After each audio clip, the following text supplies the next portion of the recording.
Yes, Tim Soli, terima kasih Anda masih bersama kami dan seperti janji kami di Fit ya, bakalan ada ingatan baik. Sudah terhubung melalui aplikasi Zoom sama sapa dulu ada Pastor Yogi Yogi Susanto. Biasanya Yogi Susanto gitu sih ya. Iya. Senang banget sama sapa dulu, Pastor Yogi apa kabar? Yes, baik Kak Indi. Terima kasih untuk kesempatannya bisa hadir di Good News pagi hari ini untuk Good News Family semua. Yes, itu dia. Saya Ya. juga berterima kasih Hmm. buat waktunya. Sibuk banget, beliau tuh orang sibuk. Tapi masih Ya menyempatkan lah. waktunya ya. So finally bisa bersama dengan kita di sini untuk apa namanya dengerin apa namanya life journey-nya ya. Ya. Spiritual journey dari Pastor Yogi di kesempatan pagi hari ini Sol ya. Berharap kita semua boleh diberkati dengan apa yang nanti bakal. Pastor Yogi, em, Yes. ceritain sedikit dong profilnya. Asli Semarang nggak sih? Asli Semarang, Kak Indi. Saya lahir di Semarang dan grow up di Semarang sampai lulus kuliah saya di Semarang. Namun di tahun 2010 itu Mm-mm. saya mendapatkan kesempatan untuk bekerja di China, di Tiongkok ya waktu itu. Mm-mm. Namun ya disitulah titik balik di mana Tuhan juga Mm-mm. membawa ke pengalaman yang baru karena sewaktu ada di China, di Tiongkok, Tuhan Mm-mm. juga eh, memberikan saya kesempatan untuk Mm-mm. kita bisa melayani Tuhan di sana. Jadi karena di China itu kan tidak boleh beribadah secara bebas seperti di Indonesia ya. Kita mau tidak mau harus bikin sebuah komunitas, sebuah ya community yang kecil-kecil lah untuk kita terus membangun iman kita ada di sana. Jadi 2010 saya ke sana sebenarnya tujuan awalnya ya untuk bekerja cari uang, namun ternyata di situ saya sadar Tuhan bukan hanya sekedar minta saya untuk cari uang, namun untuk melakukan sesuatu yang lebih besar bagi kerajaan Tuhan. Lalu singkat cerita komunitas itu terus berkembang, bahkan sampai sekarang saya sudah nggak di sana pun mereka masih ada, mereka masih bertumbuh dengan luar biasa. Dan di tahun 2020 saya kembali ke Indonesia karena waktu itu COVID ya, COVID-19. Ya. Pulang ke sini untuk holiday awalnya, namun Tuhan punya rencana, oh, tidak bisa balik lagi. Dan akhirnya saya dengan waktu itu calon istri memutuskan untuk udah kita balik ke Indonesia aja. Mungkin ini waktunya untuk kita ya membangun Indonesia lah. Seperti itu kurang lebihnya Kak. Sampai sekarang Iya. makanya ada di Semarang dan berjemaat di GBI Gajah Mada. Nah, padahal kalau saya dengar logatnya tuh emang ketahuan sih kalau orang Semarang. Iya. Semarang tuh ketahuan ya besar ya. Nah, Heeh.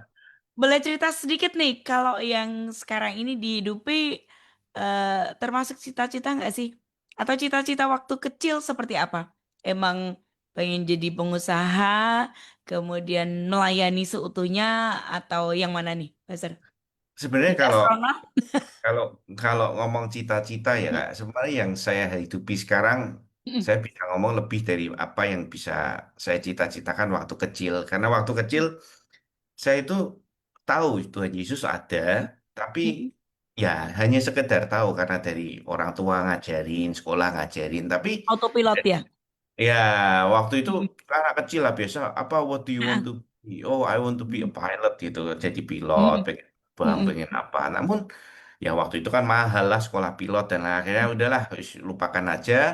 Dan saya akhirnya kan masuk ke sekolahan di Semarang juga namanya Pendidikan Industri Kayu, PIKA ya di Imam Bonjol itu dan ya malah menjadi seorang tukang kayu seperti Tuhan Yesus. Jadi suatu cita-cita anak kecil sebagai pilot, namun Tuhan belokkan dan arahkan sehingga saya ada di situasi saya sebagai woodworking engineer, insinyur kayu, dan Mm-mm. saya bisa mendapat kesempatan ke China untuk sekolah, untuk bekerja, untuk melayani Tuhan, dan saya bisa bilang, I think this is the best that Tuhan yang sudah sediakan Mm-mm. untuk hidup saya sih. Dan saya tidak pernah Ah, menyesal itu. wow, kalau ke Cina itu juga kayak part dari planning juga nggak sih, Pastor? Atau ini No, juga kayak pekerjaan Tuhan eh no. buat amaze gitu kan? Mungkin boleh diceritain nih gimana prosesnya ya. Nanti Jadi bakal kita juga eh, silakan. Oke, Mm-mm. jadi ke Cina tuh sebenarnya tidak ada planning di dalam hidup saya Kak Indi. Saya dulu Hah? selalu pengen sekolah di luar negeri. Namun Mhm. saya menyadari keterbatasan ekonomi dan lain-lain Mhm. pada waktu itu ya tidak memungkinkan untuk saya bisa ke luar negeri. Makanya saya cuma doa ke Tuhan, Tuhan apa yang Tuhan mau ini setelah kenal Tuhan sungguh-sungguh ya. Mhm. Terus di situ Tuhan bicara di hati saya dengan kuat bahwa Yogi, one day aku akan bawa kamu go all over the world, keliling dunia loh. Tapi kan saya mikir lah ya, mana mungkin toh Tuhan seorang Mhm. dari Semarang nggak tahu apa-apa gini, istilahnya diso ya waktu itu, Mhm. tapi Tuhan bisa bawa.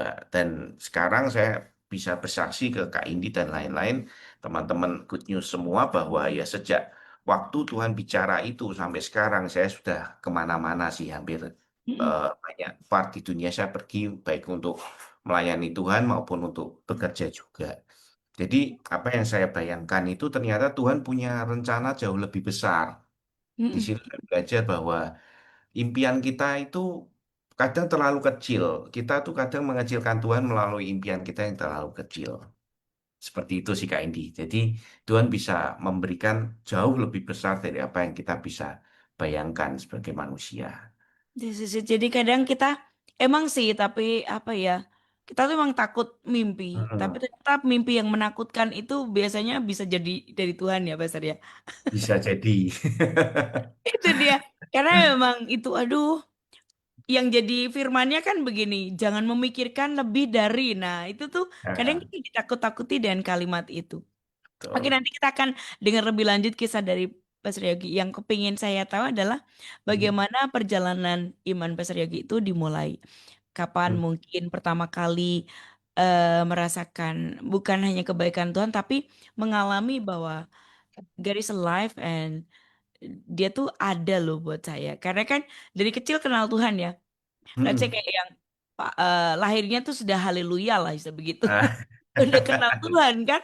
Jadi tapi mungkin boleh diceritain nih gimana ya. pertama kali ngerti dan kenal siapa Tuhannya gitu kan. Pasti di usia youth kah atau yang seperti apa, silahkan.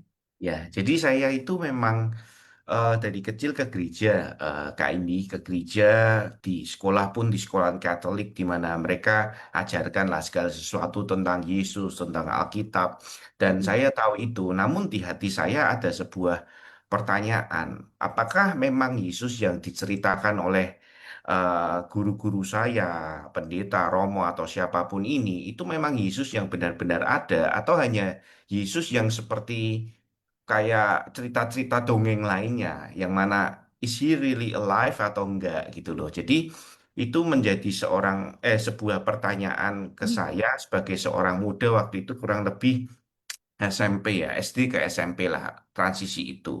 Sampai satu waktu Kak Indi ada sepupu saya ya namanya Erik mungkin kalau dia dengar dia Mm-mm. ngajakin dengan iseng aja, yuk, yuk ikut kebaktian eh, Paskah waktu itu.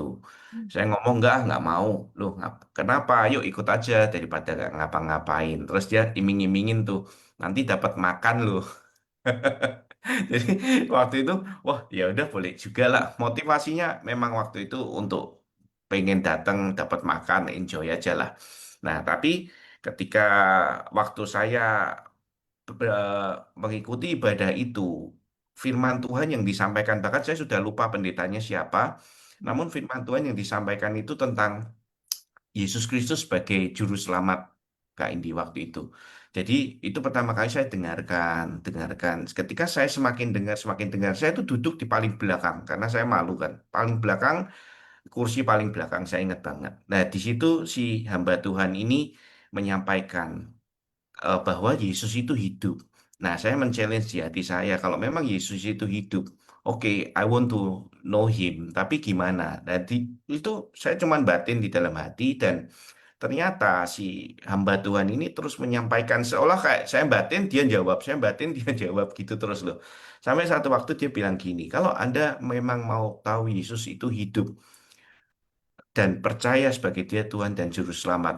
Yuk kita berdoa bersama. Suruh angkat tangan kan waktu itu nggak tahu ya sudah ikut angkat tangan dan ternyata ada follow up-nya disuruh maju altar call. Waduh, gimana nih kok malah maju? Tapi akhirnya Ya, sepupu saya juga mengencourage, ayo maju aja yuk. Ya udah maju. Saya memberanikan maju. Lah orang juga nothing tulus kan, nggak tahu apa-apa, sudah maju. Dan ketika saya maju Kak Indi, disitulah momen di mana saya tahu Yesus ada. Kenapa? Karena saya ketika saya maju, saya di depan altar itu saya ingat banget, saya angkat tangan, saya cuma merem. Dan di situ ketika saya merem, saya melihat terang banget cahaya dan saya lihat ada sosok di depan saya. Dia datang dengan sangat nggak tahu saya mukanya kayak apa nggak kelihatan cuma karena terang kan dia meluk saya dan itu buatnya rasanya hangat. Nah di situ saya ya nangis. Akhirnya tiba-tiba nangis sendiri orang orang nggak tahu apa-apa tapi nangis sendiri. Tapi di momen itu saya tahu dan saya yakin Yesus itu hidup.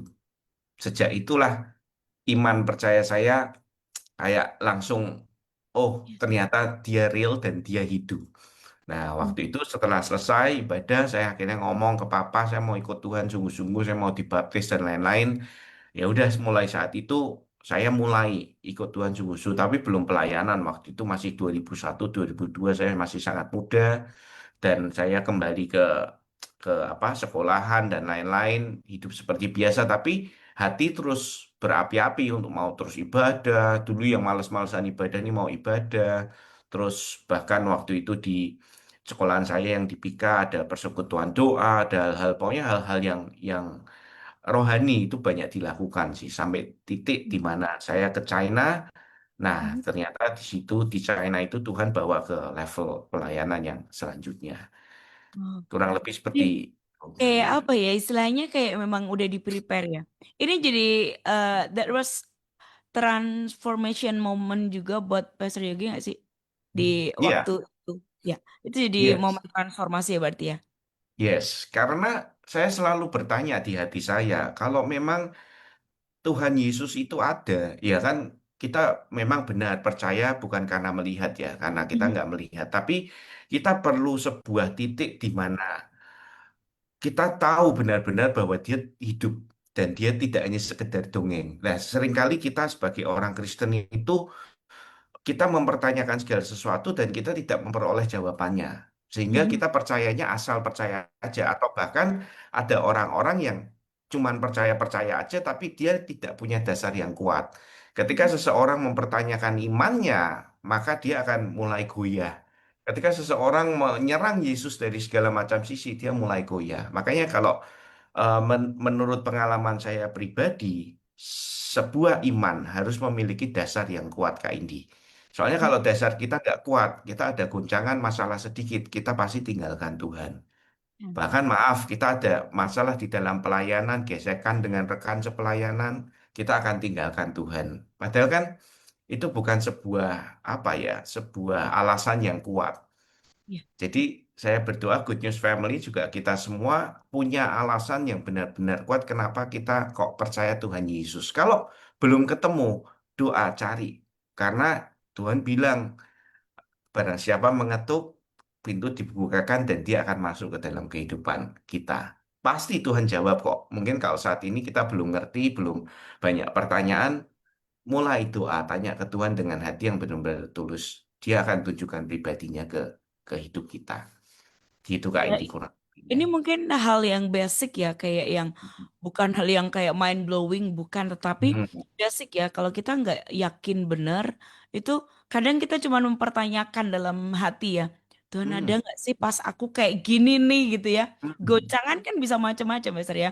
Bisa goncangan dengan teman atau masalah pribadi itu ketika kita mempertanyakan aja sebenarnya kita sudah ragu dan ragu itu juga aduh, kayak dosa hal yang nggak berkenan di hadapan Tuhan juga, nakutin juga sih sebenarnya soalnya. Kenapa Betul, saya betul. ngomong gini, saya juga pernah ngalamin Ah. mempertanyakan, yakin nih Tuhan aku sendiri. Kayak gitu tuh, gaya banget sendiri. Emang tuh bisa gitu kan. Kalau udah aman sih senyum-senyum, tapi ketika benar-benar anxiety, takut itu tuh, waduh, Hmm. kayak shake-nya tuh kayak yang benar-benar kenceng dan kita memang ragu. Jadi, well, Betul. ini tadi jadi apa momen transformasi Pastor Yogi yang kemudian Betul. seperti dipersiapkan di China. Kalau di China sendiri, Pastor Yogi melihat pekerjaan Tuhan, and of course, ingatan baik apa yang Pastor Yogi ingat tentang apa yang sudah Tuhan kerjakan di pelayanan di sana? Ada Oke, nggak?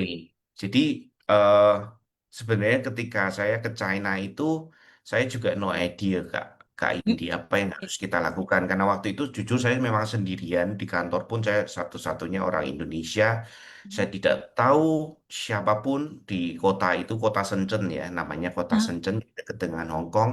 Orang Indo sangat jarang di kota itu. Dan ya waktu itu saya juga mulai berdoa, Tuhan gimana ya? Maksudnya saya ke sana nanti ke gereja segala gimana dan lain-lain. Ternyata ya kalau Tuhan sudah punya cara, punya rencana, bisa kita dipertemukan dengan orang-orang yang kita nggak expect. Akhirnya kita ketemu saya ketemu satu orang namanya Ko Martin waktu itu. Dia juga seorang bisnismen yang cinta Tuhan.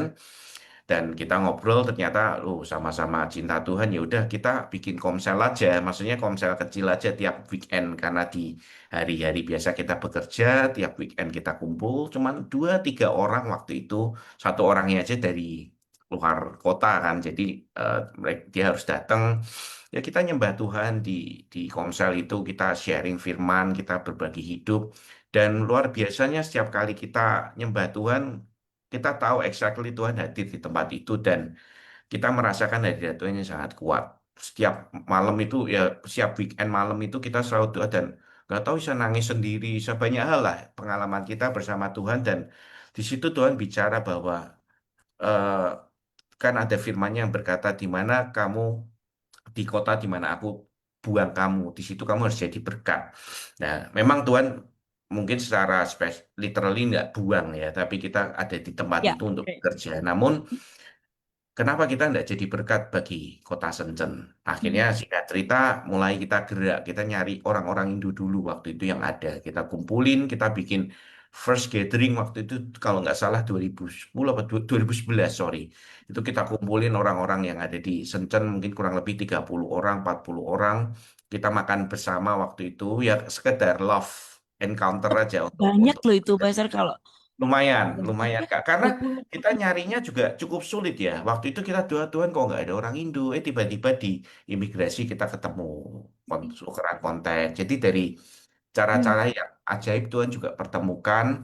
Mhm. Akhirnya singkat cerita mereka tahu ada kita dan kita mulai engage ke mereka, mulai melayani mereka. Ya nggak harus langsung ngomongin Yesus waktu itu. Mhm. Kita cerita, kita ngobrol tentang hidup dan akhirnya ya ternyata perjuangan orang-orang rantauan di luar negeri itu keras dan mereka cukup banyak mengalami hal-hal yang tidak mudah ya. Nah, Mhm. disitulah kesempatan kita bisa masuk dalam hidup mereka. Nuh, apakah langsung diterima? Ya enggak juga. Kita beberapa yang tahu ketika kita Kristen, mereka jadi menghindar. Itu banyak sekali Kak Indi. Dan ya kita nggak pernah nyerah. Bahkan di awal-awal, tahun awal pertama kita untuk bikin komunitas ini, setiap minggu, itu yang dalam setahun itu, yang datang cuma orang 5. Hmm. Orang 5 termasuk kita bertiga. Jadi istilahnya cuma Wah. berdua doang yang orang-orang baru. Tapi kita terus berdoa untuk mereka. Jadi tidak pernah menyerah ya. Mungkin orang ini memang waktunya Tuhan atas hidup mereka belum datang. Tapi yang Mm-mm. kita lakukan waktu itu unik Kak Indi. Jadi kita list out itu semua orang-orang kita tulis namanya di kertas. Saya ingat banget tuh. Siapa, daerah mana, siapa, namanya siapa. Kita tempel di tembok apartemen waktu itu. Jadi setiap kali kita ngelewatin list itu, saya cuma tumpangin tangan, saya doain. Berdoa untuk ini, berdoa untuk B, untuk C, untuk D, supaya mereka mengalami encounter pribadi sama Tuhan. Dan puji Tuhan sih, dengan ketika kita berdoa gitu, nah mereka kena masalah. Jadi kita nggak doain masalah datang, tapi Yes. ya kadang Tuhan gunakan masalah itu untuk supaya kita jadi, oh kaget, oh ya ada ya ternyata Tuhan. Nah, akhirnya kita kena masalah satu-satu, ada yang masalah keluarga, ada yang masalah anaknya sakit, dan disitulah kita mulai berdoa. Ya waktu itu juga kita pengertian tidak banyak, kita belajar, tuh Tuhan menyembuhkan orang sakit, didoain, kita doain deh, kita doain anaknya sembuh. Waktu itu yang mau bercerai, kita ajak ngobrol, kita doain, kita ya apa ya, kalau ngomong konseling ya mungkin konseling dengan sengertinya kita waktu itu dan puji Tuhan sampai sekarang mereka tetap bersatu sampai time kita ngomong ini mereka tetap bersama bahkan anaknya sekarang sudah dua gede-gede semua. Jadi banyak hal terjadi Kak ini. Kalau saya ceritakan satu-satu mungkin nggak akan pernah cukup. Iya. Mhm. Tapi Tuhan bekerja secara dahsyat dan eh, Dia tidak melihat orang ini. Kita pun waktu itu nggak sarjana teologi, kita nggak prepared untuk ini, tapi kita belajar ngikutin aja. Kisah para rasul itu kan mereka nggak prepared semua. Orang-orang Iya. ini kan orang-orang nelayan, orang-orang yang tidak disiapkan untuk melayani. Tuhan Yesus yang menyiapkan 3 tahun setengah kan. Dan mereka nggak ready. Dan saya percaya bahwa ketika kita mau, lah kuncinya ketika kita mau sih untuk melakukan sesuatu, Roh Kudus yang ada di dalam diri kita itu yang akan Iya. meledak, yang akan bekerja dengan dahsyat sih. Jadi Hmm. banyak hal kita tuh bisa doain orang di pinggir trotoar jalan karena ya kita nggak peduli kan mereka juga nggak ngerti kan bahasa Indonesia, tapi kita doain, terus kita bisa apa namanya ngobrol-ngobrol tiba-tiba habis itu sampai orang ini nggak percaya Tuhan tiba-tiba kok ya moment of truth-nya dia sungguh-sungguh mau percaya kita mau percaya Tuhan Yesus mau percaya Tuhan Yesus akhirnya dan sekarang mereka jadi orang-orang yang dipakai Tuhan luar biasa ada yang udah kembali ke Jakarta ada yang masih di sana dan Mhm. di situ kita lihat memang dampak pekerjaan Tuhan waktu itu sampai sekarang itu benar-benar dahsyat sih Kak Indi seperti Keren. lebihnya Ya, ya, ya. Banyak Ah, on the spotnya. Kalau saya lihat sih, apa namanya, hmm, sediakan hati dan telinga ya, Pak Sri ya. Mungkin betul betul apa bukan sarjana teologi, tapi memang kayaknya nggak selalu harus seperti itu ya. betul Dari transformasi hatinya udah diubahkan, kemudian itu saja kayak yang sudah cukup buat Tuhan untuk mengerjakan sesuatu lewat hidup kita ya.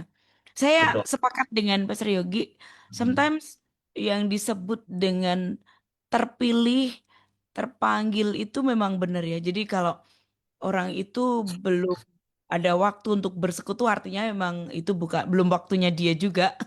Dan juga betul. apa ya, emang terpilih. Karena untuk Mm-mm. menikmati Tuhan itu memang terpilih. Sorry, tidak bisa kita apa namanya, kita mau tiba-tiba tapi kalau kita belum mau pun itu berarti karena kemauan juga datangnya dari Tuhan ya Pastor ya. Betul. Setuju banget. Jadi Setuju. memberi dan juga telinga. Sehingga Mm-mm. berani untuk tadi berdoa di trotoar kayak on the spot On the tapi spot, on the spot. yang apa yang menakjubkan adalah di situ Tuhan bekerja karena Hmm. mereka tiba-tiba berani mengambil keputusan, berani Iya. mengambil keputusan hal itu. Iya, jadi memang gini sih Kak Indi, kita seringkali, ya ini karena saya ngalamin sendiri ya, seringkali kita jadi orang Kristen itu, maaf, mungkin kita orang Kristen yang sekedar agamawi saja. Kita datang ke gereja seminggu sekali untuk beribadah, ya that's good.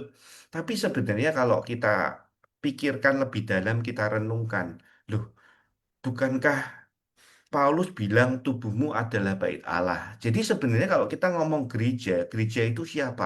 Gereja itu orangnya, kita. Nah, seringkali kita lupa status kita ini sebagai gereja. Jadi kita mikirnya gereja itu gedung. Mhm. Dan gedung itu terbatas. Kita sudah lihat di COVID, kececeran Ya, semua. Tidak ada lagi gedung gereja yang terbuka. Tapi gereja Tuhan, manusia, tubuh kita ini, itulah yang akan terus bertahan sampai akhir. Kita yes. nggak, saya bisa ngomong seperti ini karena ketika di China kita nggak punya gedung gereja yang keren-keren. Kita Mhm. ibadah pun berpindah-pindah dari apartemen satu ke apartemen yang lain, dari meeting room satu ke meeting room yang lain, dikejar-kejar polisi juga sering, dan kita tahu bahwa ya esensi daripada kekristenan adalah Roh Allah yang sudah ada di dalam hidup kita sebagai manusia. Suatu saat semua gereja akan dihancurkan, akan ambruk itu nggak akan ada gereja lagi. Tetapi satu hal yang tidak bisa diambil dari kita adalah roh Allah yang ada di dalam kita. Dan itu mendefinisikan kita sebagai pribadi, yaitu gereja Tuhan sendiri. Nah, ini sih yang seringkali basic yang penting yang kita lupa. Nah, kalau kita gereja Tuhan, roh Allah ada di dalam kita. Of course dong, kita ketemu semua orang. Berarti kita membawa hadirat Tuhan ke dalam kehidupan semua orang. Jadi, kalau kita orang Kristen, kita yang percaya Tuhan sungguh-sungguh, saya selalu bilang ketika komsel sama teman-teman saya kan, anak-anak komsel, saya bilang, kita expect lebih setiap harinya Tuhan mau lakukan sesuatu apa untuk seseorang yang lain. Jadi hidup bukan tentang kita doang. Kita selalu mikir, Tuhan saya minta A, minta B, minta C, seolah-olah Tuhan hanya tempat kita meminta. Padahal enggak, Tuhan ada di dalam diri kita supaya kita menjadi orang yang bisa melakukan kuasa-kuasa Tuhan untuk orang lain yang membutuhkan. Nah, Mhm. itu doa yang saya lakukan setiap hari juga. Pagi ini Tuhan, hari ini kira-kira Tuhan mau ngomong sama siapa, ke siapa. Nah, jadi dengan pengalaman-pengalaman gitu, hidup kita akan sangat powerful Kak Indi. Kayak kemarin saya nggak sengaja dengan istri, makanya saya berdoa. Kita makan kan ada itu ya kemarin di Semarang ada festival makan di Citraland ya. Ya, mhm. Nah itu Rame nyari banget tuh ya. wah rame banget kan nyari tempat duduk susahnya bukan main. Akhirnya ya sudah beli-beli makan terus ada satu orang emak-emak di situ kan satu orang emak yang sudah cukup berumur, mak mejanya dipakai nggak? Oh saya pakai tapi depan saya kosong silakan dipakai. Akhirnya pakai kita bicara kita ngobrol. Anaknya datang cewek waktu itu terus akhirnya kita ngobrol-ngobrol.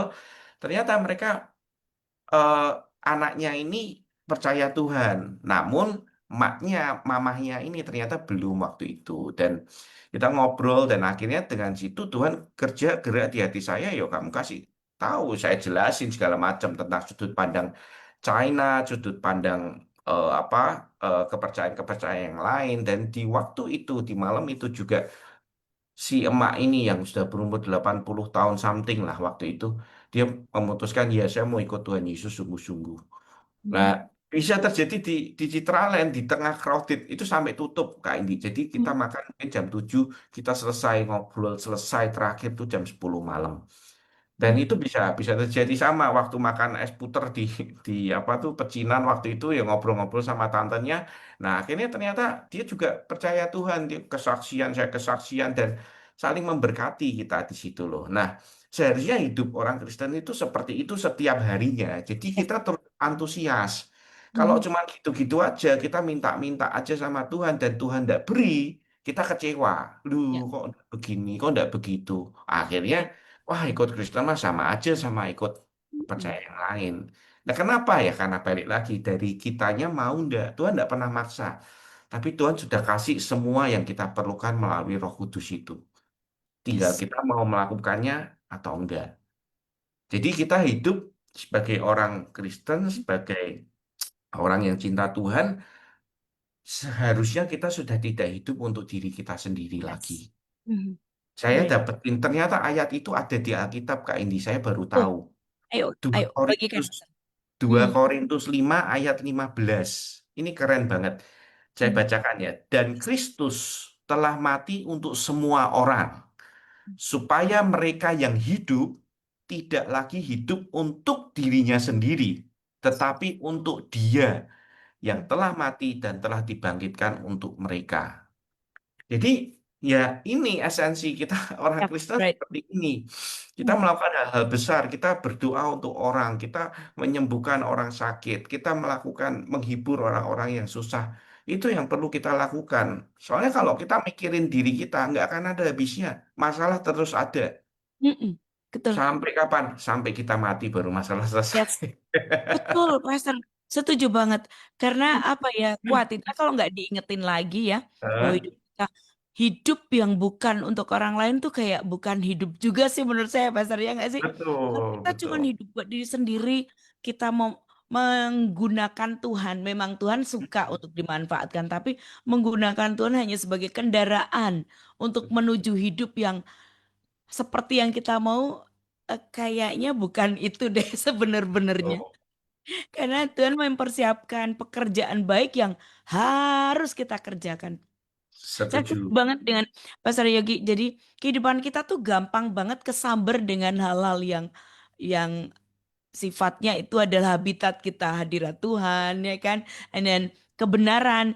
Kayak kalau sedikit saja ngomongin itu tuh kita tuh bisa nggak putus.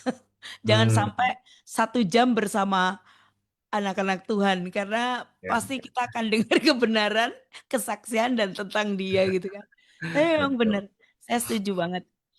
Wow, Hmm, this is it life ya Gun Solo ya. Hidup di dalam Tuhan tuh memang seperti itu. Kita mudah banget kesamber dengan circle kalau itu kebenaran, hadirat Tuhan. Waduh, gampang banget wus-wus gitu ya. hmm, Well, ini karena Pastor Yogi juga what is it, tetap tetap melakukan kayak si Paulus juga ya melakukan eh, usaha ya, sebagai pelaku usaha untuk Hmm. menunjang pelayanan juga sih ya. Nah, tantangan Ya. sebagai pebisnis nih, Mas Yogi. Well Karena ya, sebetulnya tantangan itu kan pasti buat Mas Yogi yang paling sulit betul. penian. Ya, silakan. Betul ya, memang sebenarnya kalau Kak Indi juga bertanya loh ke Pastor Hmm. Yogi apakah berbisnis juga? Ya, saya memang sebenarnya bukan pelayan Tuhan full time, maksudnya di gereja Hmm. apa namanya bekerja di gereja enggak. Saya memang sebenarnya basic saya adalah seorang profesional dan seorang business owner. Jadi memang saya melakukan apa ya semua bisnis juga yang seperti orang-orang lain lah karena Hmm.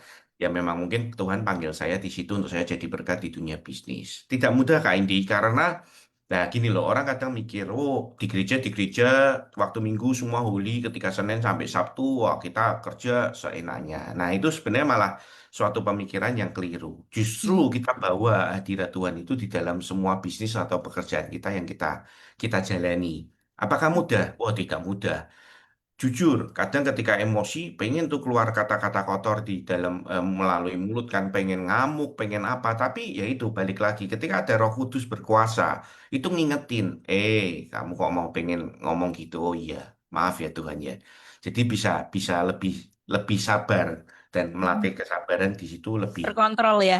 terkontrol ya daripada kita memenuhi emosi tidak akan pernah habis. Ya kenapa kok emosi terus ke Yogi?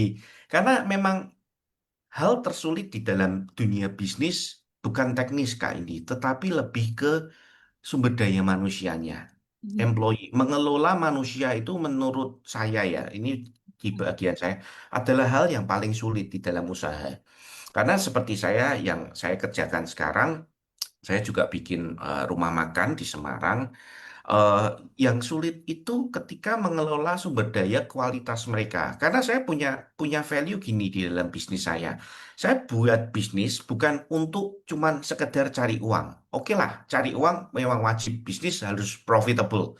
Itu wajib, hal wajib dan itu harus dilakukan. Karena kalau nggak profitable, gimana bisnis itu terus terus sustain kan nggak bisa. Nah, itu pertama memang. Kedua, saya mau memberdayakan sumber daya manusia ini kayak ini. Saya pengen anak-anak muda sekarang itu kan banyak yang ngomong, oh Gen Z.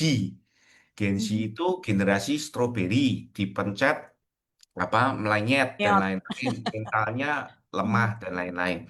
Well, yes, secara kenyataan mungkin itu yang kita temui. Saya pun ngalamin hal yang sama. Orang bekerja, datang, bahkan 1 2 hari, keluar itu nggak ada omongannya sama sekali. Tiba-tiba menghilang. Kan, loh ini sangat, sangat tidak profesional. Nah, kenapa? Saya banyak bicara dengan penggiat-penggiat kuliner, mereka bicara juga, iya, saya ngalamin yang sama. Wah, memang Gen Z seperti itu kok. Mereka tuh lemah gini-gini. Lah, ketika saya renungkan lagi, ada yang salah ini. Kenapa mereka lemah? Kenapa Hmm. mereka kok jadi generasi yang seperti itu? Dan setelah saya alamin 3 tahun, saya berusaha restoran ini dan juga saya banyak bicara sama mereka. Problem utama mereka, Kak Indi, mereka itu tidak punya seorang bapak atau mentor di Hmm. dalam hidup mereka. Jadi mereka hidup berdasarkan pertama pergaulan mereka, kedua pengalaman mereka di masa lalu. Lah kalau pengalaman mereka jelek, pergaulan mereka jelek kan hidup mereka hancur. Bahkan yang bagus pun aja belum tentu bisa bisa berjuang dengan baik. Oleh karena itu saya mulai mulai melakukan sesuatu. Ini something's not right, harus dibenahi.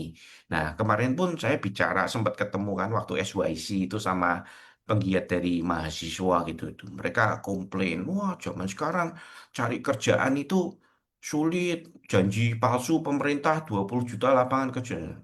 Hmm. Saya cuma dengerin dan saya terakhir ngomong, Hmm. guys, lowongan kerja itu banyak.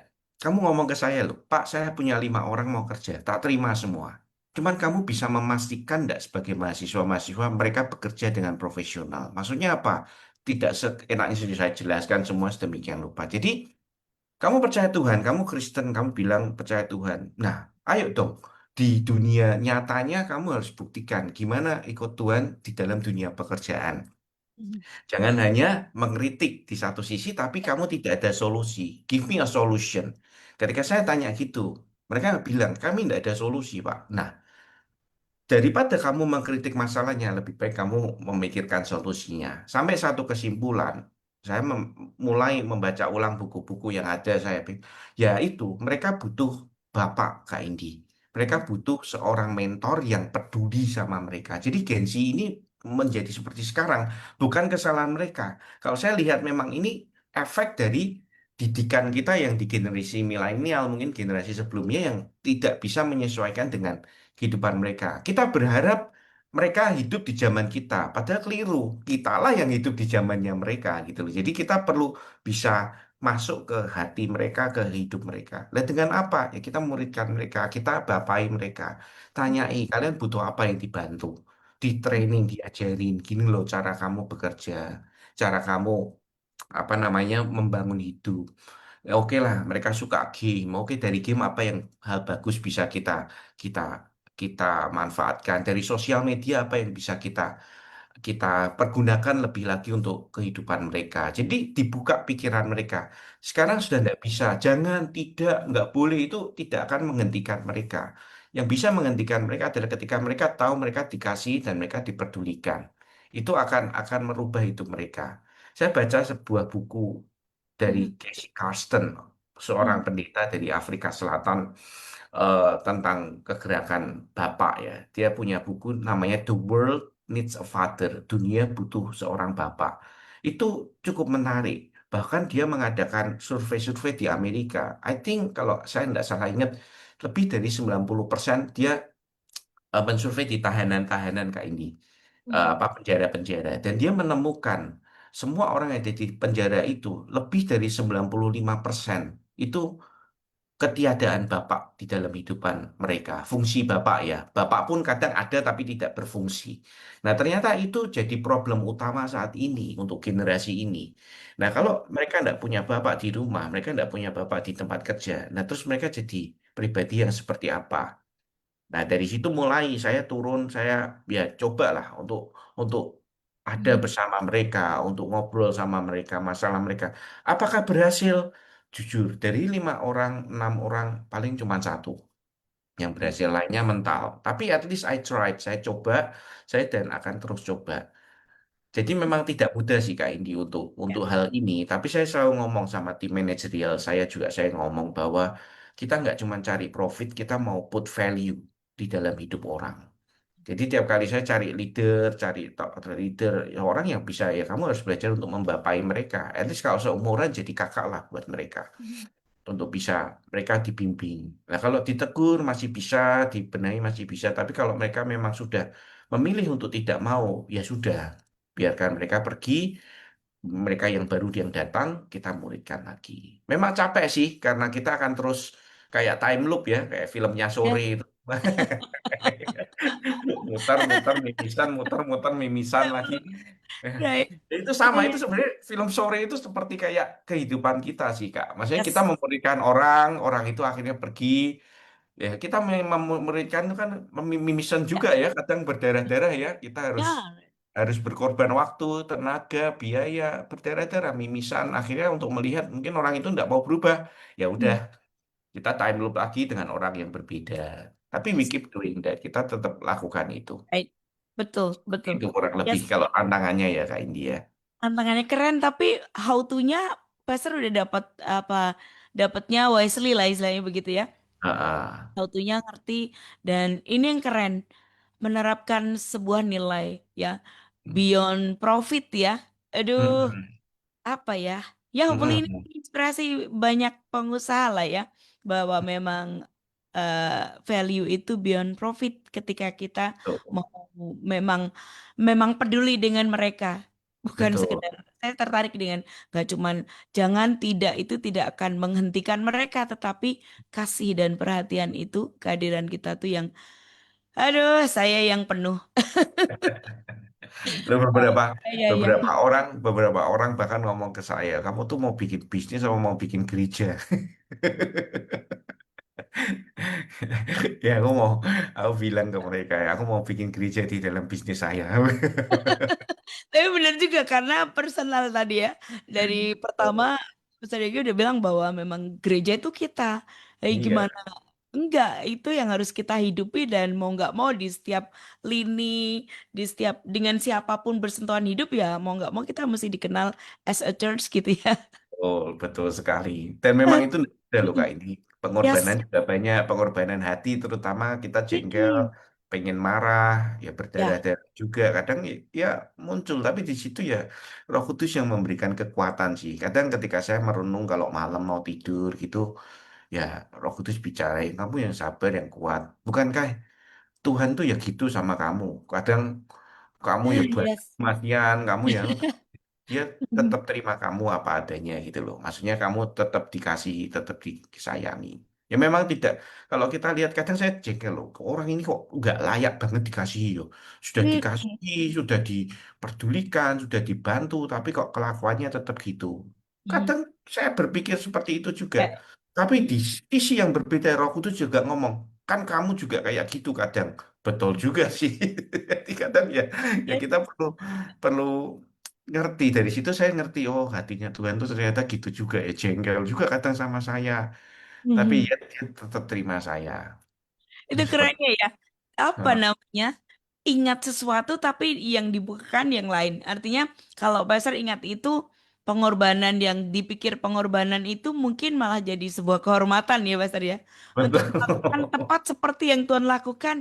Apa ya istilahnya kayak menduplikasi enggak cuman karakternya Tuhan tapi apa yang dia lakukan juga gitu kan. Oh, betul berarti betul ini sekali orang ini unworth it banget. iya kadang jengkel sekali loh Kak sudah Iya, iya, ditolong iya. tahu Iya. terima kasih malah Yes. melakukan hal yang nggak baik di dalam perusahaan itu kadang kan Ya, menjengkelkan ya.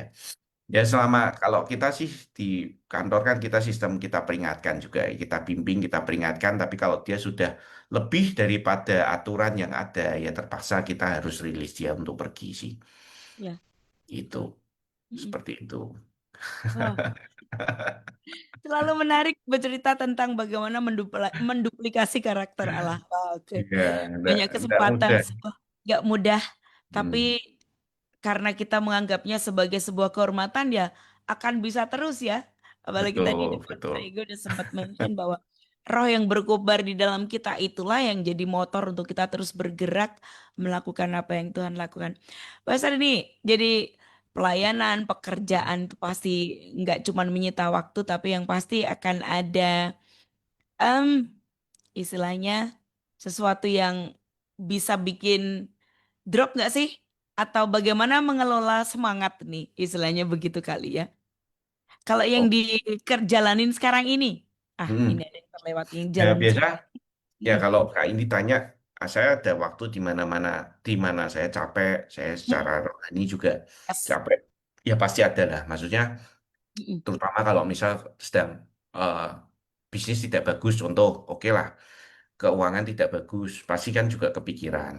Mm-mm. Terus ketika mungkin banyak hal yang harus dikerjakan sampai mungkin ya karena bisnismen usaha itu memang tidak mudah ya. Kadang hal saya harus kerjakan sendiri di awal-awal saya dan istri kita berdua lembur sampai jam 1 pagi, jam 2 pagi untuk menyelesaikan banyak hal dan besok harus bangun lagi. Kadang secara fisik memang capek, tapi yang paling penting adalah secara rohnya atau secara jiwa kita perlu perlu terus kelola sih. Nah, cara saya mengelola salah satunya adalah ketika saya berdoa, kita saat teduh, ketika saya mungkin di mobil nyetir sendirian di situ saya berdoa saya bahasa roh saya dengerin firman apa tuh biasanya Alkitab suara saya dengerin nah di situ untuk merecharge kalau nggak nyanyi nyembah Tuhan memang waktu padat sih kalau kita ngomong dalam seharian mungkin kita ada di luar terus tapi di setiap waktu-waktu itu kita bisa banyak hal jadi ngobrol sama Tuhan itu nggak bicara mengenai oh kamu harus sediakan waktu 1 jam khusus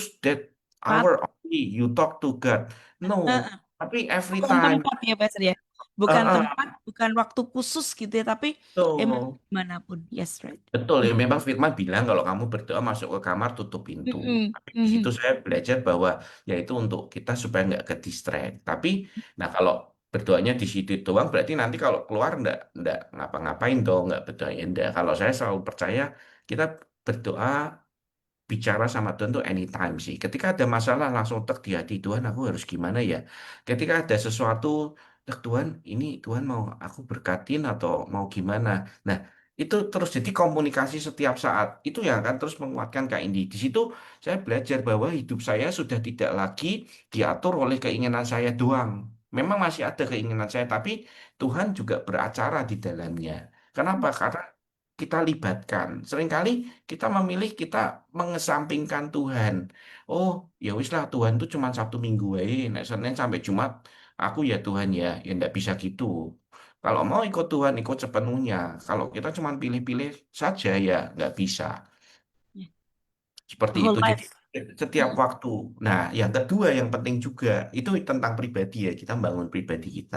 Baca buku, baca firman, dengerin khotbah. Ya bangunlah secara secara kerohaniannya dibangun. Terus yang kedua, nah, perkumpulannya, kumpulnya, Mhm. dengan siapa kita kumpul itu menentukan bagaimana kita terus semangat atau enggak. Kalau kita orang patah hati, kumpul sama orang patah hati, ya bos, nangis dua-duanya. Kalau kita Patah tahu, hati berjamaah.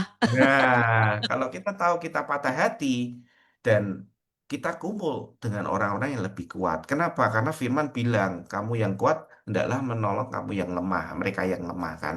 Hendaklah kita saling menolong, saling menguatkan. Ya sama, ketika saya lihat ada teman yang sedang eh, misalkan lemah secara banyak pikiran, ada masalah, biasa, yuk bro, nongkrong. Nah, Mhm. ngapain? Makan steak gratis, wah, gitu atau apa saya traktir Ah, supaya apa? For the sake of saya bisa ngobrol sama mereka, saya bisa kuatkan mereka. Seperti mhm. itu sih. Jadi ya kita bisa saling menguatkan lah di situ.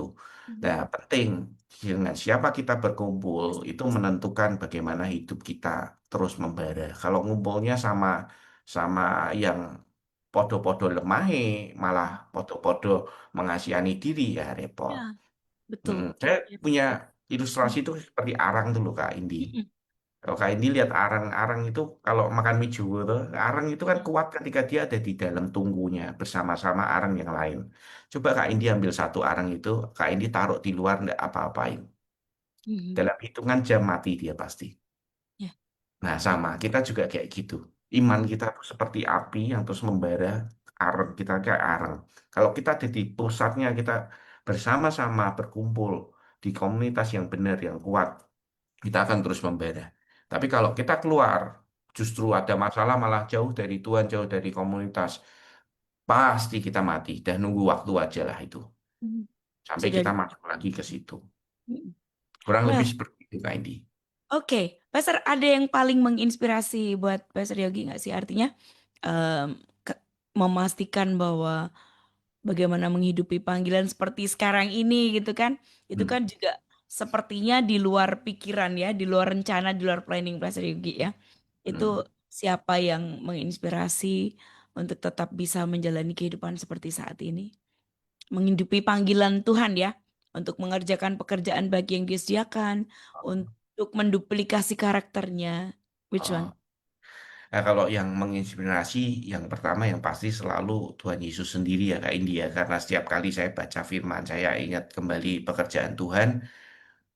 Wah, Setuju. He's a Tuhan yang luar biasa sih, yang banyak memberikan pola pikir yang baru, pengertian yang baru, dan ya itu apa yang dia kerjakan kayak tadi yang Kristus telah mati untuk semua orang. Kadang istri saya tanya, kamu cinta aku nggak? Wah, saya jawab, aku mencintaimu. Seperti apa? Seperti Kristus mengasihi jemaatnya. Wis.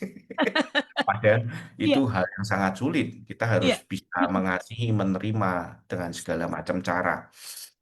Ya, tapi itu hal yang terus menginspirasi saya.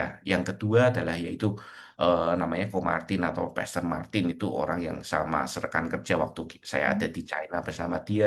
Saya lihat dia orangnya juga selalu semangat, antusias, bahkan melakukan hal yang besar yang gila untuk Tuhan. Ya itu yang terus menginspirasi saya sih Kak Indi.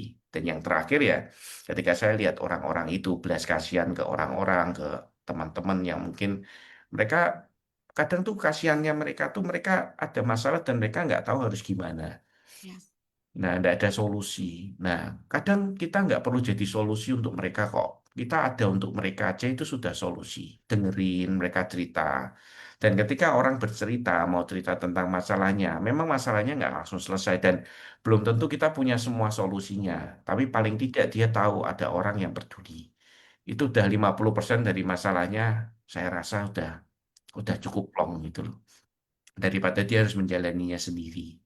Mhm. Seperti itu sih Kak Indi. Jadi Eh, inspirasi itu. keren. Ini saya dengerin aja jadi adem banget. Bener loh ya. Jadi kita cuman memberikan telinga hadir untuk mereka itu 50% dari hal-hal yang memberatkan itu sudah rilis gitu ya.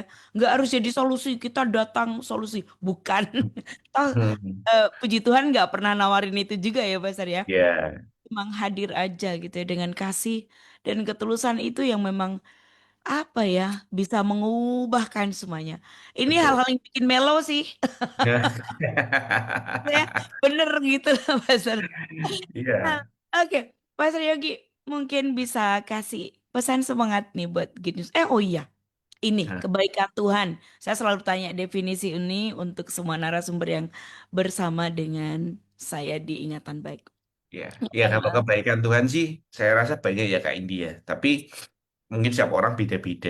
Tapi kalau menurut saya kebaikan Tuhan itu yang paling penting adalah saya bisa ada sampai saat ini ngobrol sama Kak Indi sama teman-teman Good News lainnya. Itu sebuah kebaikan Tuhan. Saya sehat, saya nggak sakit, ya. Saya ada di dalam eh, kondisi jiwa yang saya juga sehat, saya happy dengan setiap masalah yang ada pun, tantangan yang ada, saya bisa mengucap syukur, saya happy, saya bisa melihat istri saya sehat juga, kuat, rumah tangga kita bagus, orang tua semuanya baik. Itu menurut saya kebaikan-kebaikan Tuhan yang sungguh dahsyat. Untuk lain-lainnya misalkan kayak usaha bisnis bisa berjalan ya kadang ups and down di dalam bisnis. It's okay, tapi Tuhan baiknya apa? Di dalam setiap tantangan ada jalan keluarnya. Itu aja loh yang kadang ada pengharapan. Kayak kemarin khotbahnya Pak Nathan di minggu kemarin kan selalu ada pengharapan. Itu yang membuat saya tahu kebaikan Tuhan dalam hidup kita.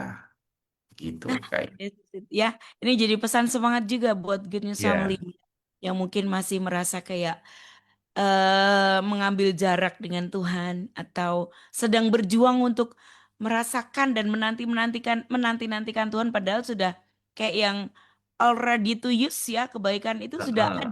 tapi karena kita mendeskripsikannya berbeda ya tapi silakan mungkin bisa diberikan pesan semangat buat Gunusami juga Mungkin, nih. nah seringkali gini loh Kak ini. Kita sama Tuhan tuh penuh curiga, penuh Hmm. apa ya, nggak bisa percaya sepenuhnya. Kenapa? Karena kita menganggap dia bukan Tuhan yang baik.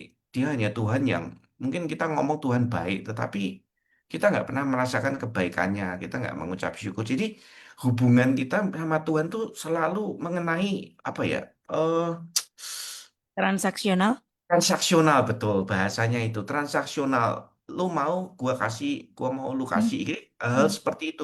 Bahkan enggak, Yesus ketika datang dia ngomong, dia tuh bukan lagi Tuhan, tapi dia Bapa.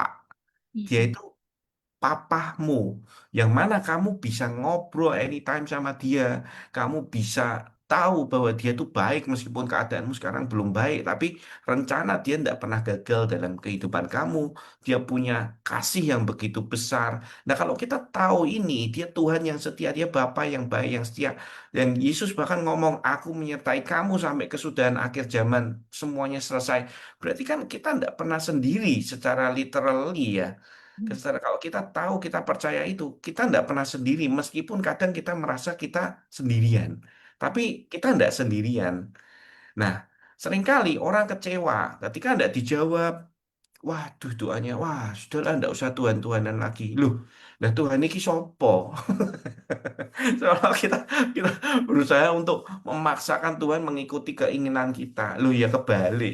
Dunia kita yang bertanya, Tuhan, what do you want me to do? Kamu Tuhan mau aku ngapain? Yang untuk supaya aku tahu kehendakmu. Kan harusnya begitu. Nah, Hmm. ini hal-hal seperti ini yang seringkali kita lupa sebagai orang percaya bahwa kita membolak-balikkan fungsinya Tuhan sesuai dengan apa yang kita mau. Ya kebalik. Yuk kita datang ke Tuhan. Sejauh apapun mungkin kita merasa aku hina, aku sudah hina, aku sudah tidak berharga lagi. No, no, no, no. Kamu berharga kok. Bahkan anak bungsu yang sudah makan makanan babi aja sama bapak masih diterima, dikasih jubah, dikasih cincin, dikasih kasut, masih diterima, dipulihkan kembali. Lah jangan sampai kita malah justru lari menjauh. No, ketika kita merasa jauh dari Tuhan, itu adalah waktu yang paling tepat untuk kita cari Tuhan lagi sungguh-sungguh. Karena apa? Karena Tuhan selalu selalu dekat sama kita. Dia tidak pergi loh. Kamu mau pergi ke tempat dugem, dia ada di situ sama kamu. Kamu mau pergi maaf ke tempat-tempat yang nggak beres, Tuhan ada di situ juga sama kamu. Hmm. Jadi disitulah bukti kesetiaan Tuhan. Ketika kamu mabuk, misalkan sedang mabuk, narkoba atau apapun itu, Yesus ada di situ bersama kamu, menyertai kamu. Karena apa? Karena dia Tuhan yang setia. Bukan berarti ketika kita melakukan dosa, dia tinggalkan kita. No, dia selalu ada. Seringkali yang kita tidak nyadari dan kita yang meninggalkan dia. Nah, itu sing repot. Jadi kalau saya boleh memberikan sebuah pesan, kenali Bapamu di surga dengan baik. Karena dia Bapa yang baik, yang tidak pernah meninggalkan, bahkan di paling kelam dalam hidupmu pun, sekalipun aku berjalan dalam lembah kekelaman, engkau beserta denganku. Itu yang akan terus menguatkan kita, eh, teman-teman good news sekalian. Dunia tidak bertambah mudah, betul kan Kak Indi? Akan semakin semrawut, kita lihat perang di mana-mana, ekonomi tidak semakin mudah, Hmm. usaha tidak semakin mudah, apalagi rumah tangga tidak akan semakin mudah, tetapi percayalah Yesus, kalau kita jalan bersama Tuhan Yesus, kita akan lihat penyertaan Tuhan dan wah luar biasa. Dia akan pasti berikan hal-hal yang dahsyat untuk kehidupan kita semua. Praise the Lord. Oke, Kayak Nicole ya. Aduh, ah, Pastor Yogi, thank you banget buat waktunya, ya, buat apa yang sudah di-sharingkan. Ini sangat menguatkan saya hmm, personally. Ini ada hmm, beberapa yang WhatsApp juga. Terima kasih, Pastor hmm, Yogi. Terima kasih untuk sharingnya. Terima kasih untuk berkatnya. Sama-sama, Bu Rini, sama. sama semuanya. Ya, eh, apa ya? Seperti saya menangkap berkat ini, saya juga berharap ini belum menjadi sesuatu yang menginspirasi kita semua, Gus Sol, ya. Well, finally, again, terima kasih Pastor Yogi buat waktunya. Dan saya Indi ya berharap apa yang kita hadirkan dalam eh, sharing yang berbatas waktu ini boleh menjadi sesuatu yang menguatkan Anda. Saya Indi dan juga Saya Yogi. yes, untuk Good News FM. Bisa nunggu sesuatu at 94.9 Good News FM. Good News for the family. God bless. Oke.